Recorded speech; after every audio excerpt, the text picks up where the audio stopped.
Good morning, YouTube family. The Lord's sweet peace be with you today. It is 6 a.m. on the 25th of April, 2015. And the Lord had a beautiful, beautiful message for us tonight, so I'm just going to go ahead and get started with it. My precious, do not think it strange that all these temptations to judge, to get angry, or any other sin, do not think it strange that in this hour it seems more intense than usual. I'm wanting to purify my brides of every selfish motive, every spot, wrinkle, and blemish, to make her perfect before me. She is quite beautiful, even in this hour, but there's always room for improvement. That is why I am sending more trials and allowing more temptations from the enemy, that I may adorn her even more beautifully than she is in this moment. Do not grow weary with these tests. Do not give up on yourself because you see so many flaws. No, persevere. Do not condemn yourself, for that too is a sign of pride, expecting to be perfect and finding imperfections. Rather, the humble soul is not the least bit surprised by her surfacing faults. It is always a test of virtue when opposition arises, when condemnation is hurled at you. These are my invitations to sincerely love the offenders and even consider for a moment if there be truth in what is being said. Like David, when Shimei hurled insults and his men wanted to kill him, David said, "Leave him alone. Let him curse, for the Lord has told him to. It may be that the Lord will look upon my misery and restore to me his covenant blessing instead of his curse today." This is the posture I want for my persecuted servants. Certainly not rising up in self-righteousness and condemning the others. So, my love, search your heart always, and bring into subjection any rancor that wishes to lash out or justify. For I will justify you, and what do you care what others say, as long as you're pleasing to me? These are the tests of virtue that are being allowed to my bride at this hour. They are hard tests, for the flesh is strong in its survival instinct to protect what is fragile on the inside. It is always best to be in the lowliest place, for from such a small height falling is not injurious. Then I will extend my hand to you and say, "Come up hither, sit beside me in my Father's house." All of you, precious brides, let there not be one speck of rancor or judgment in your hearts. Bless those who persecute you, but do it only from the bottom of your heart, for the lips do not always reveal what still lingers in the hidden chambers of the heart. I really need you all to be that clean. Then I will pour upon you my sweet, exceedingly sweet consolations and grace. How I love a sparkling clean vessel, fit for the choicest wines. Oh, how I love to fill such as these.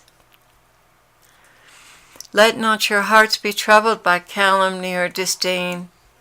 These are sent to perfect you in your beauty.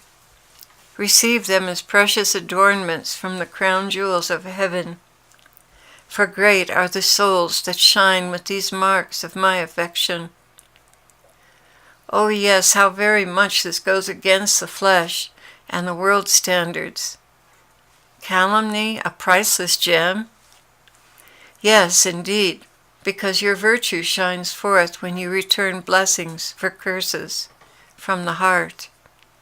And I observe the heart, and every beat communicates your love for me, because you imitate me.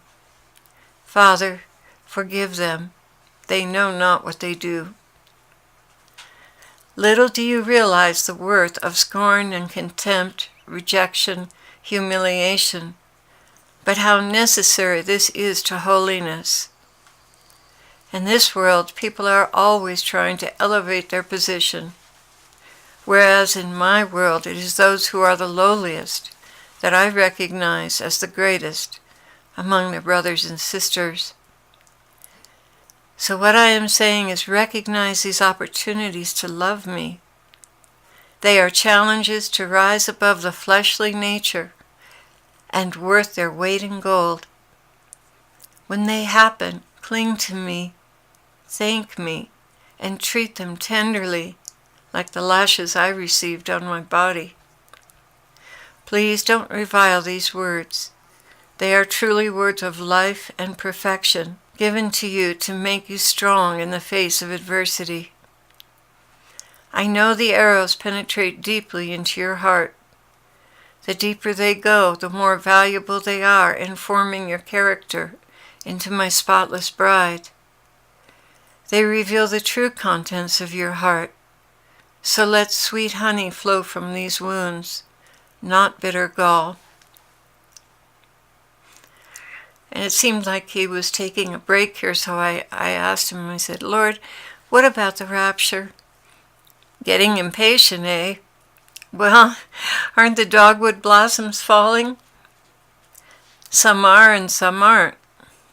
Oh, Jesus, you're being evasive again. And you're fishing again.